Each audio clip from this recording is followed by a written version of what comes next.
ಉತ್ತರ ಕರ್ನಾಟಕ ಜಿಲ್ಲಾ ಒಳಗ ಕಲಬುರಗಿ ಜಿಲ್ಲಾ ಒಳಗ ನಮ್ಮ ಮನೆ ಗಾರ್ಡನ್ ಅಲ್ಲಿ ರುದ್ರಾಕ್ಷಿ ಗಿಡ ಹಚ್ಚಿವಿ. ಬಿಸಿಲಿಗೆ ಆಗಲ್ಲ ಅಂತಾರ, ಆದ್ರೂ ಚೆನ್ನಾಗಿ ಬೆಳೆದದ. 4 ವರ್ಷ ಆಯ್ತು. ಇನ್ಮೇಲೆ ಕಾಯಿ ಆಗ್ತಾವ, ಹೂವು ಬಿಟ್ಟು ಕಾಯಿ ಆಗ್ತಾವ ಅಂತಾರ. ಆಯ್ತು ಅಂದ್ರೆ ಮತ್ತೆ ವಿಡಿಯೋ ಮಾಡಿ ಹಾಕ್ತಿವಿ. ನಮ್ಮ ಮನೆ ಗಾರ್ಡನ್ ಮಾಡೀವಿ ಚಿಕ್ಕದಾಗಿ. ಚಿಕ್ಕ ಗಾರ್ಡನ್ ಅಲ್ಲಿ ಬಟನ್ ರೋಸ್ ಡಬಲ್ ಕಲರ್ ಚೆನ್ನಾಗಿ ಬೆಳೀತಾ ಇದೆ. ನೀರು ಕಡಿಮೆ ಇಲ್ಲಿ ನಮ್ಮ ಉತ್ತರ ಕರ್ನಾಟಕದಾಗ, ಬಿಸಿಲು ಜಾಸ್ತಿ ಇದ್ದ ಸಲಾಗಿ ಅಂದ್ರೂ ಗಾರ್ಡನ್ ಚೆನ್ನಾಗಿ ಬೆಳೆದವ. ನಮ್ಮ ಮನೆಯಲ್ಲಿ ಮನೆ ಗಾರ್ಡನ್ ನಲ್ಲಿ ಕೆಲವೊಂದು ಕಲರ್ಸ್ ಸಣ್ಣ ಸಣ್ಣ button rose, orange colour rose ಚೆನ್ನಾಗಿ ಬೆಳೆದಿದೆ. ರೋಸ್ ಬಿಟ್ಟು ಚೆನ್ನಾಗಿ ಮಗ್ಗು ಹೂವು ಬಿಡ್ತಾ ಇದೆ. ಮಳೆಗೆ ಮತ್ತಿಷ್ಟು ಚೆನ್ನಾಗಿ ಬೆಳೆದಿದೆ.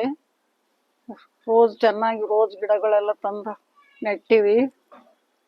ಒಂದೊಂದಾಗಿ ತೋರಿಸ್ತಾ ಇದ್ವಿ, ವಿಡಿಯೋ ಮಾಡಕತ್ತೀವಿ. 2 ಸೇವಂತಿ ಗಿಡ ನೆಟ್ಟಿವಿ. ಒಂದು ಜಾಂಬಳಿ ಕಲರ್, ಒಂದು ವೈಟ್ ಕಲರ್. 2 ಚೆನ್ನಾಗಿ ಬೆಳೆದವ. ಡೈಲಿ ನೀರು ಹಾಕ್ತಿವಿ. ಡೈಲಿ ಹೂ ಬಿಟ್ಟು ಭಾಳ ಚೆನ್ನಾಗಿ ಬೆಳೀತಾ ಬೆಳೆದವ. ಬಟನ್ ರೋಸ, ಸೇವಂತಿ, ತುಳಸಿ ಗಿಡಗಳವ. ಬಟನ್ ರೋಸ್ ಪಿಂಕ್ ಕಲರ್ ಭಾಳ ಚಂದ, ಗುಚ್ಚು ಹಿಂಗ ಗೊಂಚಲು ಹೂವು ಆತಾವ. ಅದಕ್ಕೆ ಭಾಳ ಬಿಟ್ಟಾವ. ಈಗ ಅಂದ್ರೂ ಇನ್ನೂ ಸ್ವಲ್ಪ ಕಡ್ದೀವಿ, ಇನ್ನೊಂದು ಸ್ವಲ್ಪ ಅವ ಗಿಡದಾಗ. ಹಂಗೆ ವಿಡಿಯೋ ಮಾಡಿ ಹಾಕ್ಲಕತ್ತೀವಿ. ಮತ್ತೆ ಮಾಡ್ತೀವಿ, ಮತ್ತೆ ಭಾಳ ಬಿಟ್ಟು ಅಂದ್ರೆ ಮತ್ತೆ ವಿಡಿಯೋ ಮಾಡ್ತೀವಿ. ಚಂದ ಕಾಣತ್ತಾವ ಅಂತ ಹೇಳಿ ಮತ್ತೆ ಮಾಡಿ ವಿಡಿಯೋ. ಈಗ ಯೆಲ್ಲೋ ಕಲರ್ ಎಕ್ಸೋರ ದೊಡ್ಡದು ಆತದಲ್ಲ, ಹಿಂಗ ದೊಡ್ಡದು ಗೊಂಚಲು ಆತಾವ. ಅವನು ಈಗ ಬುತ್ತಿ ಆತಾವ. ಹೀಗೆ ಹಚ್ಚಿವಿ. ಅವು ಇನ್ನ 1-2 ಅವ. ಅದು ಮತ್ತೆ ಆತಾವ. ಇನ್ನ ಬರ್ತಾ ಅದು ಅಂದ್ರೆ ಮತ್ತೆ ಪೂರಾ ಮೊದಲೇ ಹಂಗೆ ಹಾಕಿವಲ್ಲ ರೆಡ್ ಕಲರ್ದು, ಅದೇ ಥರ ಇದನ್ನು ಹಾಕ್ತೀವಿ. ಭಾಳ ಚೆನ್ನಾಗಿ ಬಂದು ಭಾಳ ರೋಜ ಮತ್ತು ಎಕ್ಸೋರ 4 ಟೈಪ್ ಎಕ್ಸೋರ ಎಲ್ಲ ಟೈಪ್.